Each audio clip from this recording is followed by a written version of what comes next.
உன்னைப் போல நானும் ஒரு பிள்ளைதானே, பலர் வந்து கொஞ்சும் கிளை பிள்ளைதானே.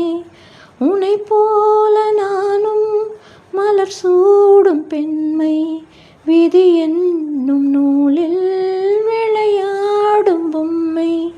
நான் செய்த பாவம் என்னோடு போகும், நீ வாழ்ந்து நான் தான் பார்த்தாலே போதும்.